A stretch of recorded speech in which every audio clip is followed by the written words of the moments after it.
정조 6년 장덕궁 인정전 앞에서 한 사내가 왕을 마주하고 있다. 서북 출신 천민 문인방. 왕이 직접 죄를 묻는 친국이 거행됐지만 그는 왕 앞에서도 당당했다. 은밀히 군사를 일으켜 대고를 침범하려고 모의했습니다. 이 반역죄의 배후엔 한 권의 책이 있었다. 정감록이었다. 실질적으로 이제 조선 왕조에서 정감록이라는 이름을 내세운 최초의 사건이 이제 이 사건이다. 조선의 운명을 뒤바꾸고 싶었던 천민 문인방. 과연 정감록은 무엇을 예언하고 있는 것일까?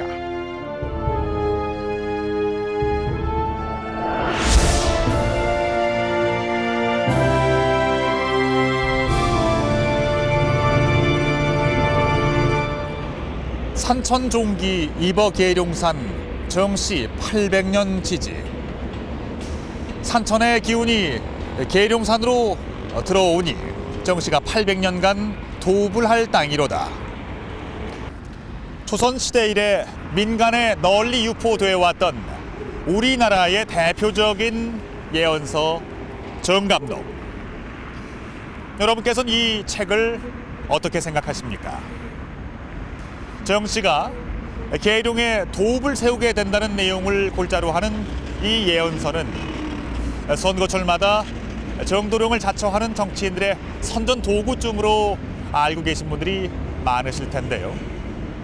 하지만 사랑체엔 정감록, 안체엔 토정 비결이란 말이 있을 만큼 우리 조선 중기 이후의 사회를 이해하는 데 있어서 빼놓을 수 없는 책이 바로 이 정감록입니다. 특히 문인방과 같은 피지배계층에게는 더욱 특별한 책이었죠.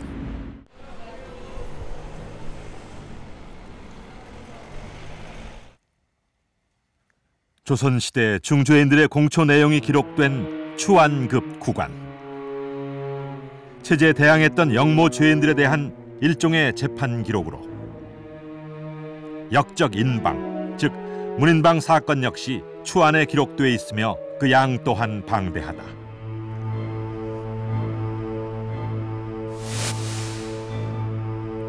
정조 즉위 초기에 벌어진 이 사건을 조정은 결코 가벼이 여기지 않았다.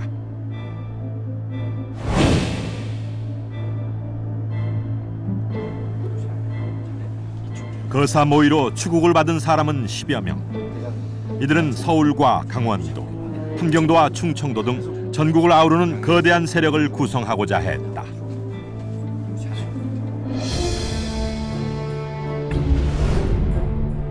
세가 규합되면 강원도 양양에서 봉기해 군수를 죽이고 무기와 병사를 모은 후 강릉과 원주를 거쳐 동대문으로 진격. 조선 왕조의 심장부를 차지할 계획이었다. 문인방 사건은 거의 알려져 있지 않은 사건인데요. 그렇지만은 이제 조선 왕조실록에는 좀 비중 있게 다루고 있는 사건입니다. 이 사건은 그 정조 초기에 어떤 이제 정치적 상황과 이제 관련이 있다라고 말씀을 드릴 수 있습니다. 정조 즉위 초 2조 판서를 지낸 송덕상은 그를 천거한 홍구경이 숙청되면서 정치적 위기에 놓인다. 1781년 송덕상의 유배와 함께 거사 모의가 본격화된다. 10여 명의 공모자 중 송덕상과 이경래가 양반이었을 뿐 문인방을 비롯해 모두가 천민과 양민이었다. 문인방 사건에는 여러 명의 양반들과 또 다수의 평민 시식인들이 결합된 것을 알 수 있습니다. 여기서 중요한 사실은 그 평민 시식인들이 소수 양반들의 하수인으로서 역할을 한 것이 아니라는 점입니다. 문인방은 이 사건의 핵심 인물이었습니다. 주모자 문인방, 그는 천민이었다. 그러나 2조 판서 송덕상으로부터 옥포 선생이라는 서호를 받을 정도로 신임이 두터웠던 그는 함경도와 충청도를 돌며 병력을 모집하는 등 사실상 거사를 주도한다. 사후에 장수나 제상 자리를 약속받은 문인방은 거사의 성공을 위해 정감록에 의지했다. 거사 날짜가 정해지자 정감록 가운데 6자를 적어 하늘에 축수를 올린다. 사료에서도 차마 밝히지 못한 정감록에 등장하는 육자 흉원. 그것은 무엇이었을까? 육자 흉원, 이거는 뭐 필설로 다 옮길 수 없다는 의미죠. 흉원이라는 말은. 그렇기 때문에 그 내용은 전하지 않습니다. 따라서 이제 정확히 알 방법도 없고요. 그렇지만은 그 내용이 이제 부도하다라고 하거든요. 부도하다라고 하는 것은 이것은 성리학적인 이념과 이제 위배된다는 논리죠.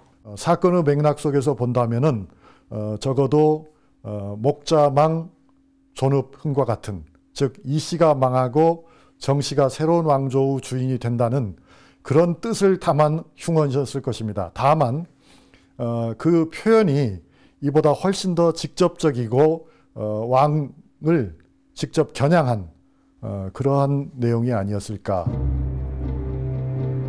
정감록은 조선의 운명이 다하고 정씨가 계룡에 새 도읍지를 세울 것이라는 예언을 골자로 한다.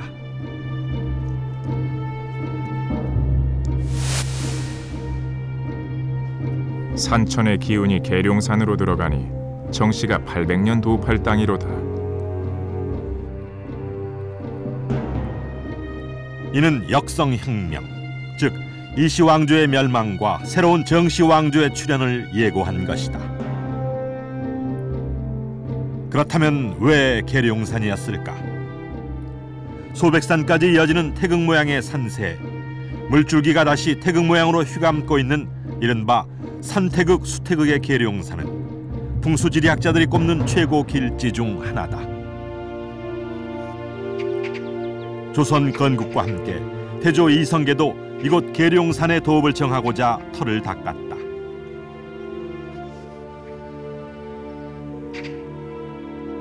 (1392년) 이성계가 직접 계룡산 일대를 돌아다니며 궁궐터를 측량했다고 전한다. 그러나 그해 12월 한양으로 도읍지가 바뀌면서 신도하는 전설이 됐다. 크게 보였던 것은 역시 조선 초 태조 이성계가 이곳에 도읍지를 옮기려고 하는 순간이었습니다. 그 이후부터는 이 계룡산 신도안이 전국적으로 주목을 받았고 이곳이 새롭게 변화되고 어떤 후천 개벽이라든가 유토피아적인 이 지역이 뭔가 새로운 것을 생성될 수 있고 새로운 세계를 열어갈 수 있는 그런 신성한 땅으로 여겨지게 된 것입니다.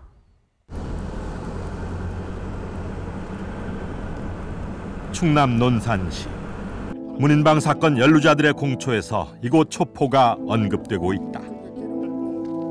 조선시대 호남에서 한양으로 이어지는 중요한 길목이었던 초포. 정감록은 초포를 새 세상의 시작을 알려주는 상징적 공간으로 예언하고 있다.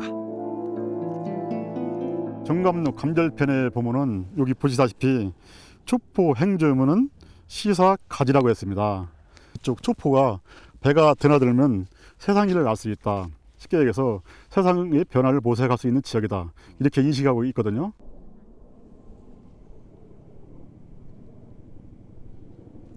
정감록을 믿는 사람들에게 초포마을은 일종의 성지였다.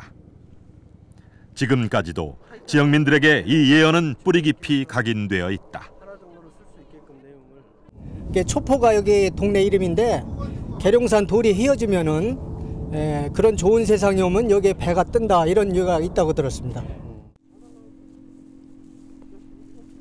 조선이 망하고 계룡에 새로운 왕조의 도읍이 세워질 것이라는 예언은 사실상 공공연했다. 계룡산 연천봉 정상.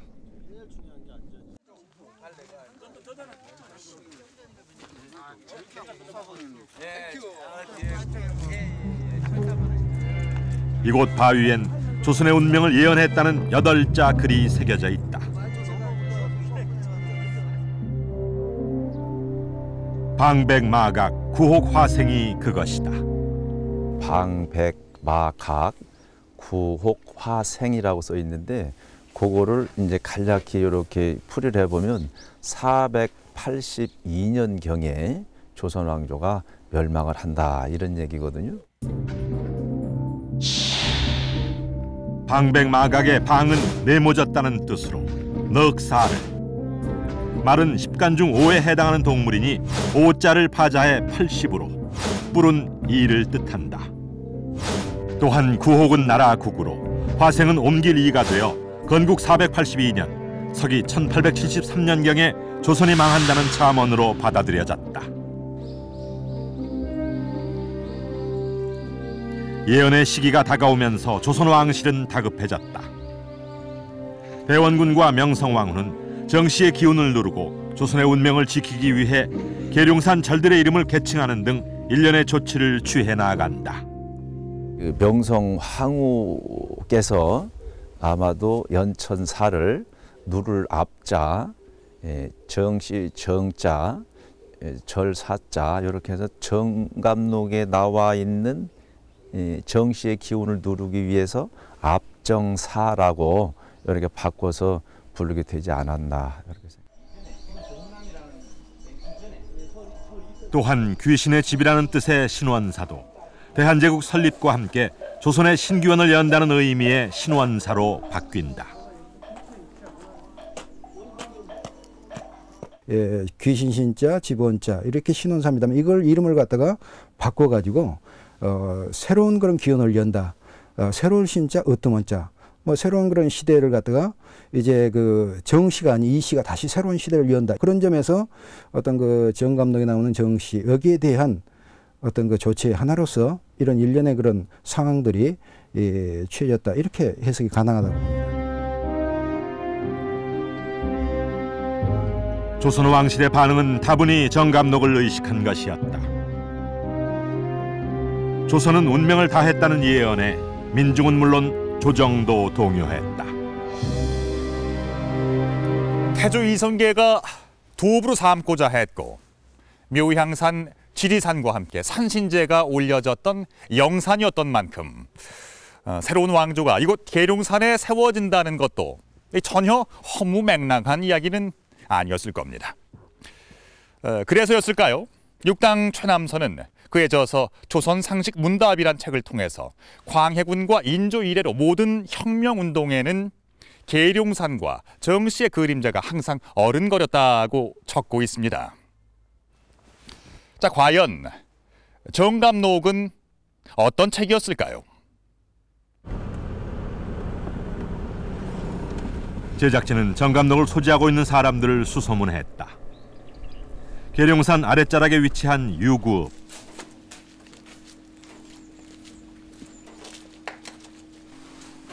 올해 93세 이중현 할아버지는 젊은 시절 자신이 필사한 정감록을 소장하고 있다.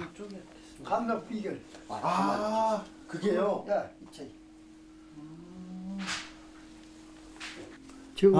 정감록 비결출. 비결출. 네.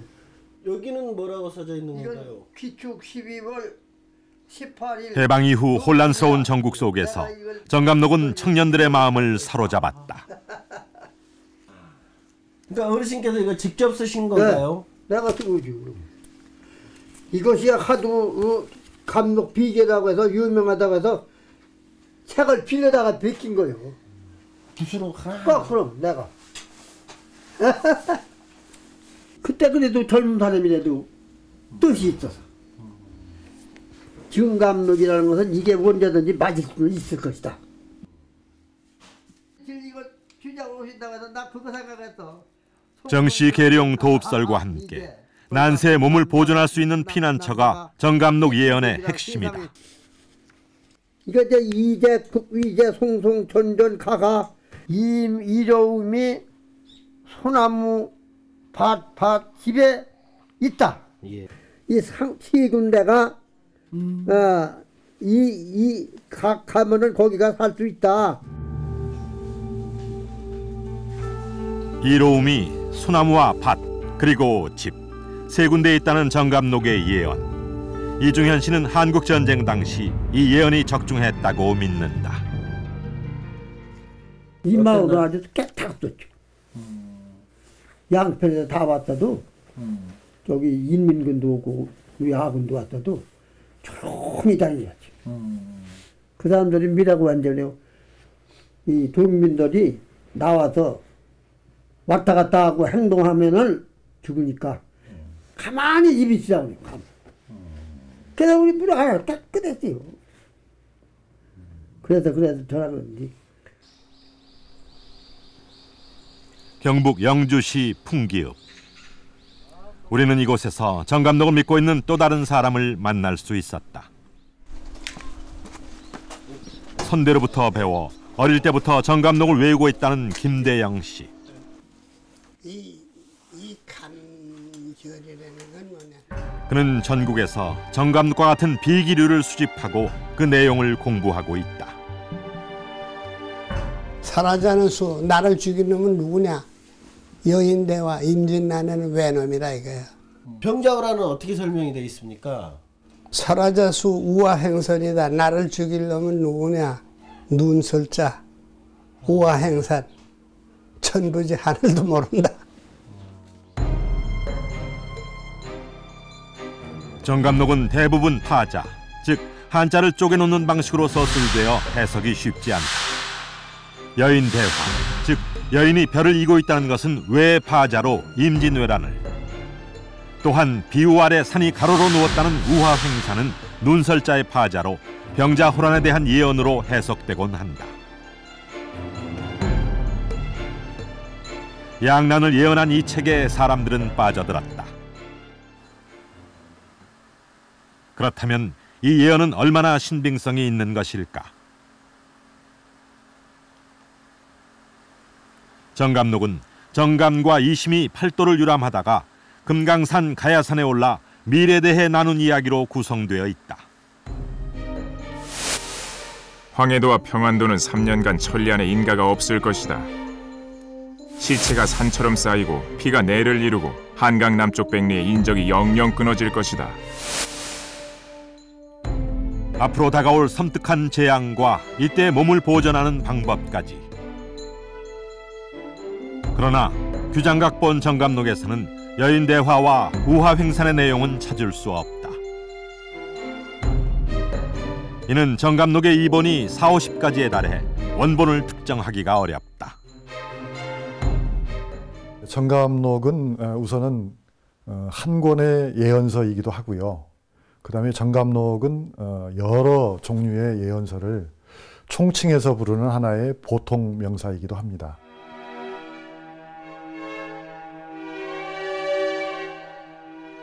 저술 연대를 확인하기도 쉽지 않다.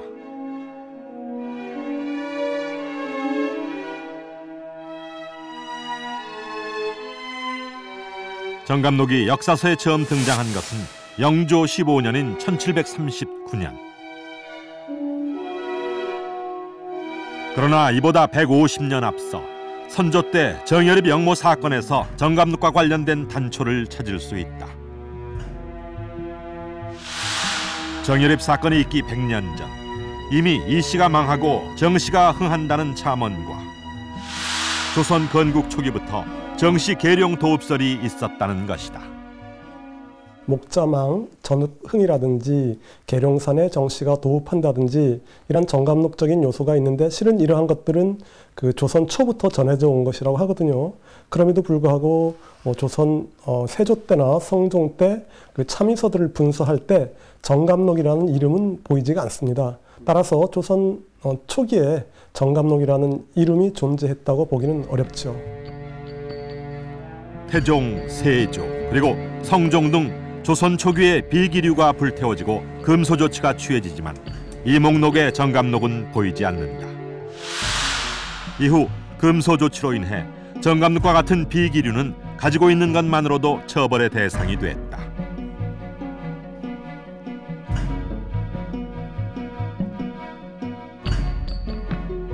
그러나 금소 조치도 정감록의 유통을 막진 못했다.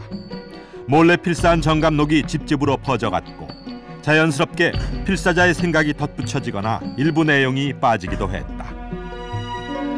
이렇게 민중들의 손을 거쳐 정감록은 완성됐다. 그런데 왜 정씨였을까? 조선왕조와 배치되는 성격을 가지고 있는 뚜렷한 인물들을 배출한 성씨가 누구냐라고 했을 때 제일 먼저 떠오르는 게 정씨입니다. 우선 고려 말의 충신 정몽주를 생각할 수 있습니다. 또 조선 초에 왕자은 안에서 희생된 정도전이 있습니다. 그리고 또 조선 선조 때가 되면은 역적의 누명인지도 모르겠습니다만 역모 혐의로 처단된 정여립이 있지 않습니까? 이래서 아마도 많은 사람들의 가슴 속에는 조선 왕조를 대신할 어떤 새로운 왕조가 있다면 그것은 정씨가 되어서 마땅하다 하는 생각이 싹 든 것 같습니다. 흥미로운 것은 정감록이 등장한 지역이다. 정감록이 최초로 보고된 지역은 18세기 평안도 등 서북 지역. 당시 이곳에선 한글 정감록이 유통됐을 정도였다. 그래서 이 한글판 정감록이 등장했다고 하는 것은 기존의 그 별난의 주도 세력인 이제 몰랑양반, 이제 유랑 지식인만의 이제 그 독과점물이었던 정감록이 일반 백성들에게도 이제 백성들도 이제 이용할 수 있는 또는 널리 퍼지는 이제 그러한 이제 상황으로 이제 들어갔다는. 17, 18세기 서북 지역을 중심으로 무역이 활발해지고 금광개발이나 인삼 재배와 함께 부가 형성되기 시작한다. 이러한 경제적 풍요는 피지배계층 전반에 배움의 기회를 제공했다. 문인방 역시 그랬다. 그는 천민 신분에도 훈장을 사칭하고 전국을 돌며 동조 세력을 모을 정도로 학식이 남달랐다. 그러나 여전히 신분제의 벽은 높았다.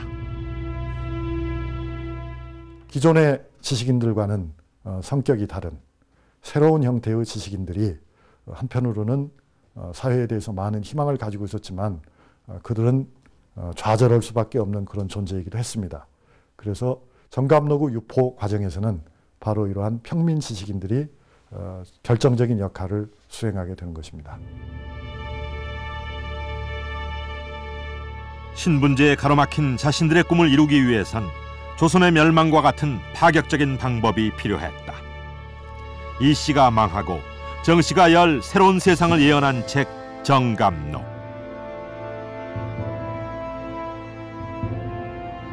정감록은 이들 유랑 지식인과 함께 전국으로 퍼져나갔다.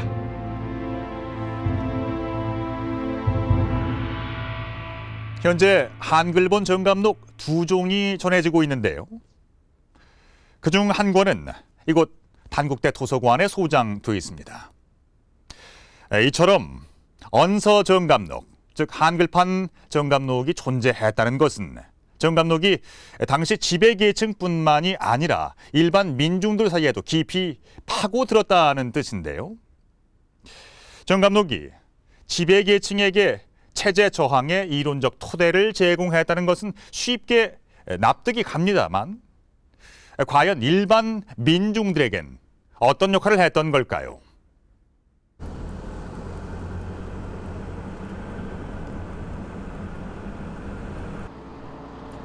경북 영주시 풍기읍. 읍내 곳곳에서 인견직물 가게와 공장을 쉽게 볼 수 있다. 전국 생산량의 80%. 인견은 풍기의 대표적인 특산품이다. 풍기의 인견 산업이 시작된 것은 1930년대 평안도 함경도 출신 주민들이 대거 내려오면서부터다.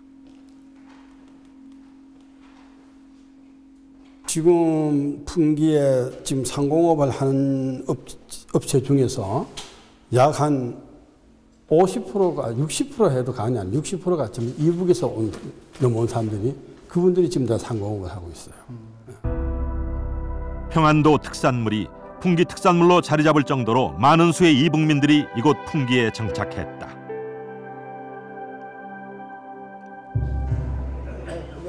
실제로 풍기의 한 노인정에서 이북이 고향인 노인들을 상당수 만날 수 있다.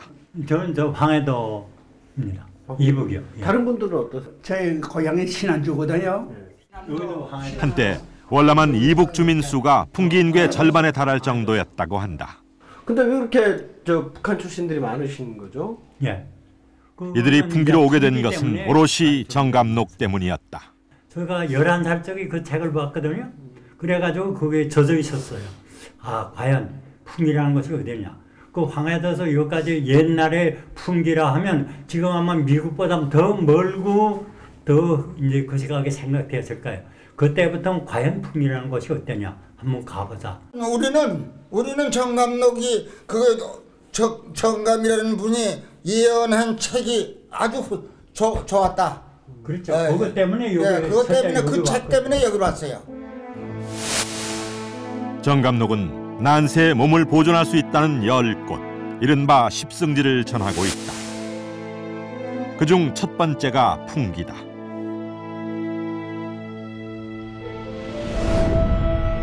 전쟁과 전염병, 그리고 기근 등 삼재를 피할 수 있다는 십승지. 풍기뿐 아니라 안동, 계령, 가야, 공주, 태백 등 10곳 모두 남한 지역에 위치하고 있는 것이 특징이다.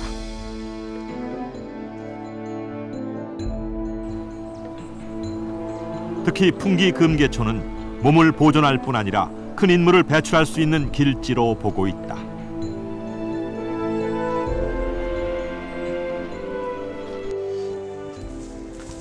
과연 금계초는 어떤 곳일까? 차가 다닐 수 없어 40여 분을 걸어 올라갈 만큼 첩첩산중에 위치한 금계촌. 십승지 대부분이 이처럼 교통이 불편한 오지에 위치해 있다. 일제시대 정감독을 따라 금계촌에 정착했던 사람들의 집터가 남아있다.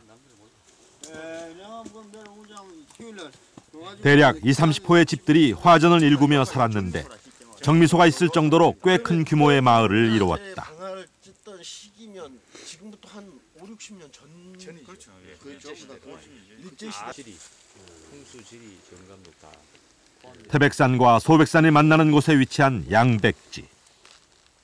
거기는 분야가 많아요. 돈값술 같은 거 촬영 이런 것도 있고. 요새 그런 건 없지만. 정감독은 이곳 금계촌에 좋기 10,000명의 사람이 피난할 수 있다고 전한다.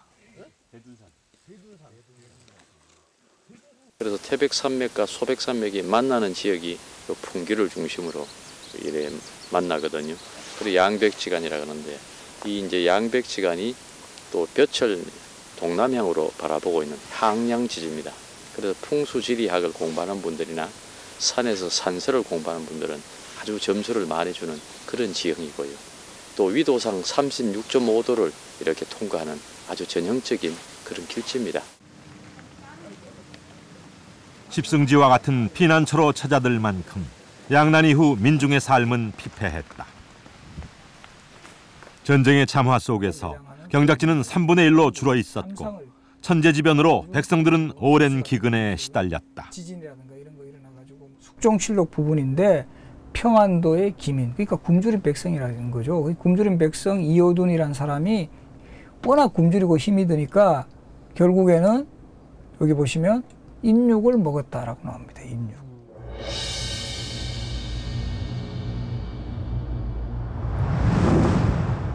흔히 태평성대로 알려진 영조 제위 기간 내내 백성들은 홍수, 기근, 돌림병에 시달렸다.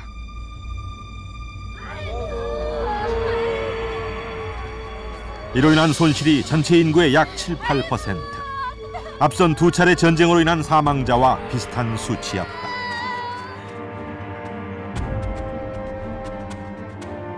하지만 정부는 무능했다.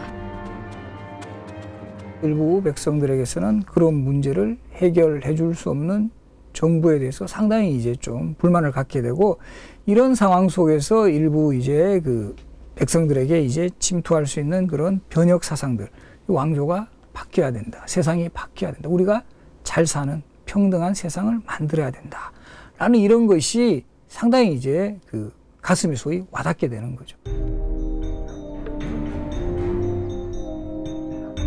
혼란해지면 지각이 있는 자는 십승지로 들어가라.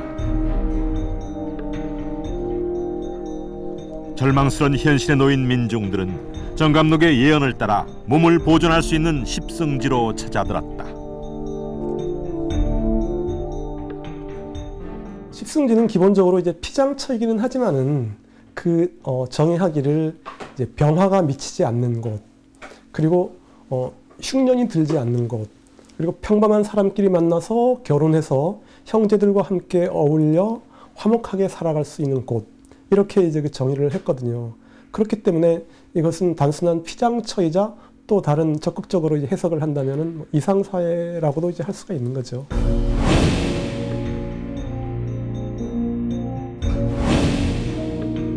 정감록은 전혀 새로운 이상사회의 출현을 말하고 있다.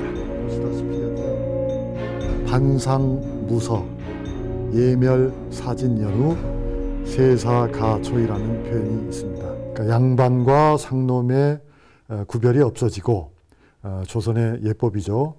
예법이 다 사라진 다음에야 세상 일이 어떻게 될 것인가.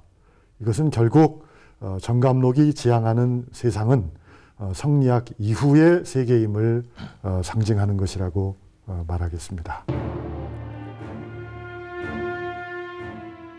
하늘의 뜻과 산천의 기운으로 무능하고 부조리한 세상은 사라지고 가난하고 억압받는 백성이 주인이 되는 세상. 삶에 지친 민중들은 정감록에서 내일의 희망을 발견했다.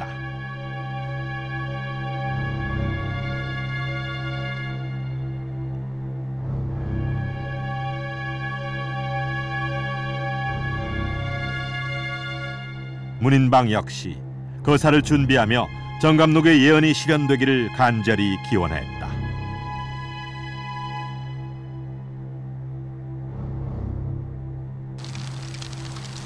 그러나 거사는 끝내 실패하고 만다. 함께 거사를 모의했던 박서집의 밀고로 병력을 일으켜보지도 못한 채 붙잡히고 만다. 문인방은 자신이 주모자임을 숨기지 않았다. 정감록과 함께 이루고 싶었던 꿈을 이실직고 한다.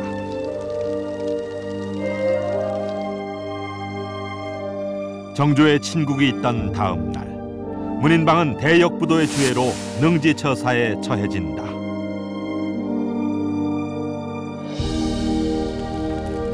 사실상 조선 왕조와 성리학의 승리였다.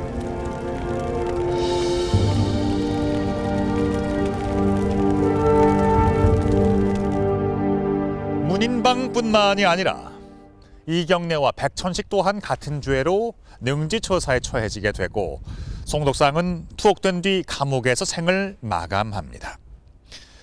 또한 주모자였던 문인방의 고향 곡산부는 곡산현으로 강등되는 것으로 이번 사건은 모두 일단락이 됩니다. 이후 왕실에선 성리학을 더욱 강조함으로써 정감록과 같은 사학을 뿌리 뽑고자 했습니다. 하지만 이런 왕실의 기대와는 달리 조선 후기 정감록을 배경으로 한 거사는 끊임없이 이어졌습니다.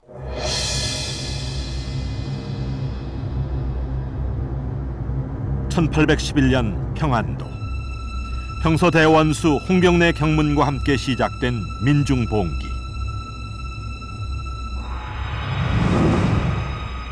홍경래는 자신의 경문에 정감록의 정시 진인서를 그대로 가져와 사용했다.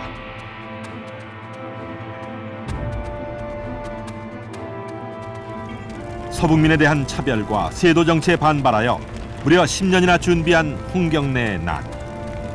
그는 민간에 잘 알려진 정감록에 의지해 비열란의 목적을 정당화하고 민중의 지지를 얻고자 했다.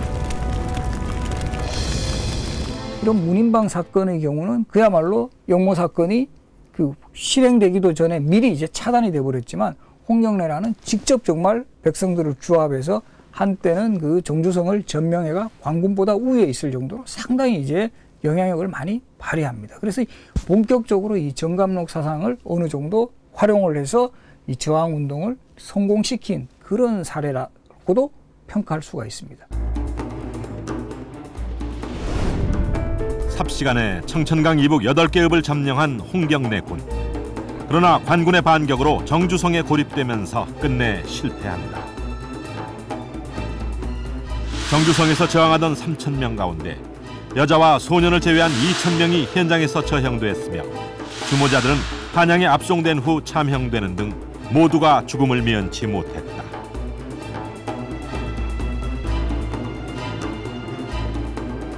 그러나 조선 왕조의 강력한 대응에도 불구하고 변란과 민중운동은 끊이지 않았다. 그때마다 정감록은 하나의 사상 체계로서 등장했다.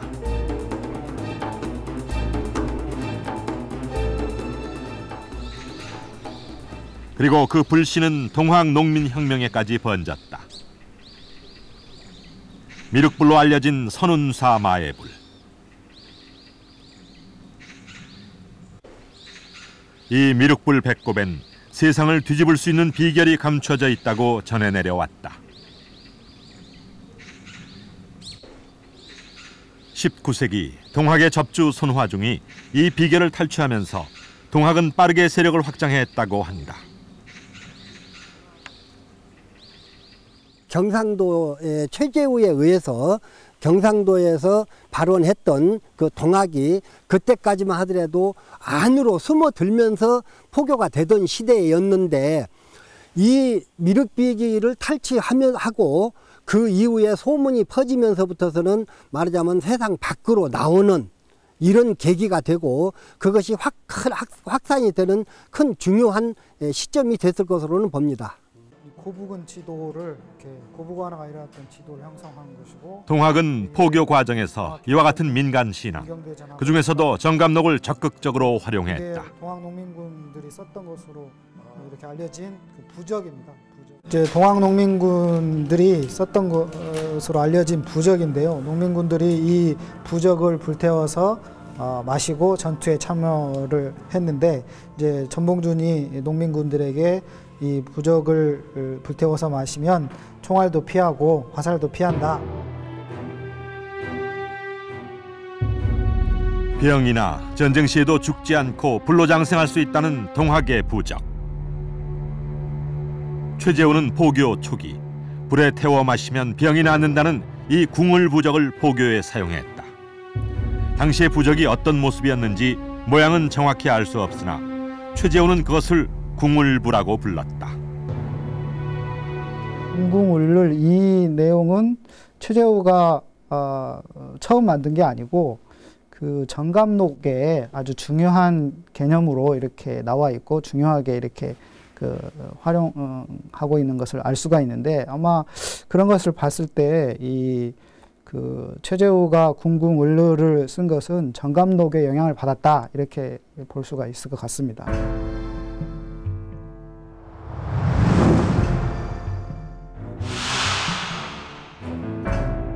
최재우를 신문한 공초에 나와 있는 궁궁부적은 정감록이 예언하고 있는 최고의 피장처인 궁궁에서 따온 것이었다. 최재우가 지은 한글 경전인 용담유서.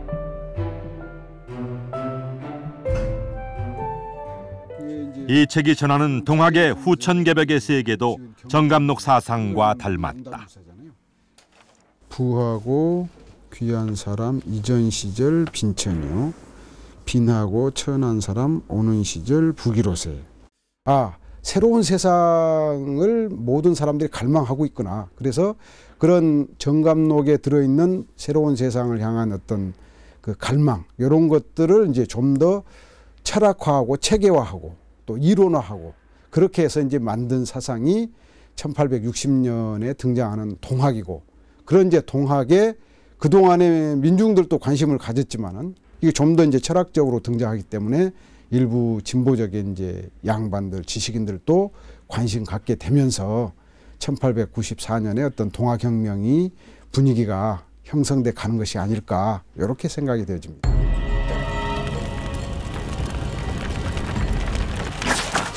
(1894년) 고북운수 조병갑의 횡포와 착취에 대항하여 전봉준을 중심으로 일어난 고부밀란.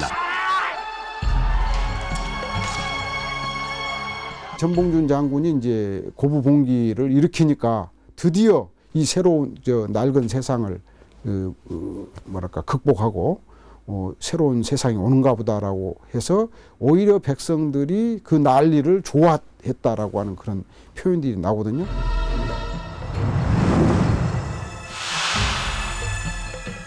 났네 났어 난리가 났어. 에이 참 잘됐지. 그날이 오기만 기다리더라. 이들의 최종 목표는 서울, 즉 조선 왕조였다. 민중들의 봉기를 촉구하는 내용의 구조하고 정감독적인 내용하고 너무너무 유사하죠.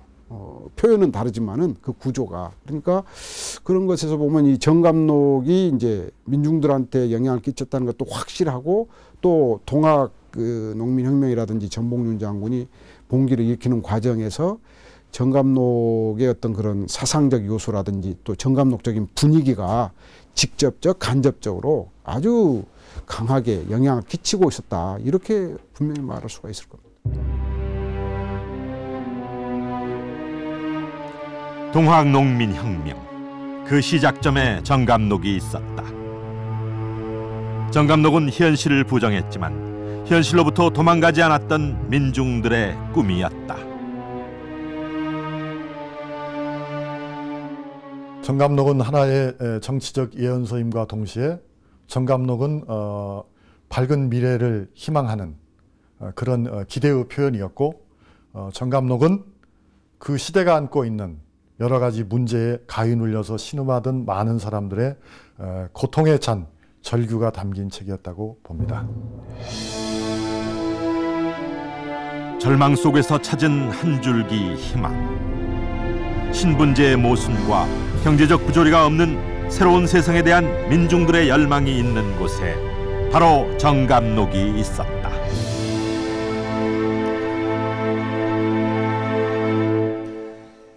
정감록은 이 밀국불에 대한 민중의 기대처럼 내세가 아닌 현세에 이루고 싶은 이상 세계에 대한 꿈을 담고 있었습니다. 조선 후기 굵직한 밀란이나 변란 등 민중운동의 한가운데 정감록이 있었던 것은 이를 뒷받침해 줍니다. 그리고 그 세상은 도덕적으로 완벽한 세상, 차별과 부조리가 없는 세상이었습니다. 정감록을 손에 쥐고 다가올 새로운 시대의 주인공이 되고자 했던 민중. 비록 번번이 실패했을지라도 꿈꾸기를 포기하지 않았던 그 민중에 의해 역사는 진보해 왔습니다.